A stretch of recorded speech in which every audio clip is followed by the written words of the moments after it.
নমস্কাৰ বন্ধু বান্ধৱীসকল, মোৰ ফালৰ পৰা সকলোলৈকে নমস্কাৰ জনালোঁ। মই আহিছোঁ আজি আপোনালোকৰ মাজলৈ অৰুণোদয় যুগৰ কেইটামান কুৱেশ্যন লৈ। আপোনালোকে মোৰ ভিডিঅ'টো শেষলৈকে চাই যাব।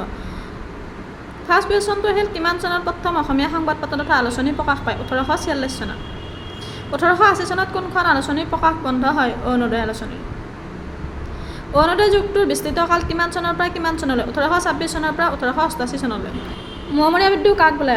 1969 চনৰ পৰা 1806 চনলৈ অসমত আহোম ৰজা আৰু ডা-ডঙৰীয়াসকলৰ শোষণ নীতি ও বিচাৰ অত্যাচাৰৰ বিৰুদ্ধে ঠায়ে ঠায়ে বিদ্ৰোহৰ সূচনা হৈছিল। ইতিহাসত এই বিদ্ৰোহ মোৱামৰীয়া বিদ্ৰোহ নামে খ্যাত।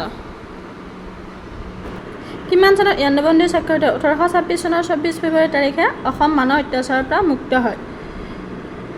যদি মোৰ ভিডিঅ'টো চাই ভাল লাগিল তেনেহ'লে লাইক, কমেণ্ট, শ্বেয়াৰ আৰু মোৰ নতুন নতুন ভিডিঅ'সমূহ পাই থাকিবলৈ আপোনালোকে মোক কমেণ্ট কৰিব। যদি নতুন নতুন ভিডিঅ'সমূহ লাগে মই ভিডিঅ'সমূহ দিবলৈ চেষ্টা কৰিম।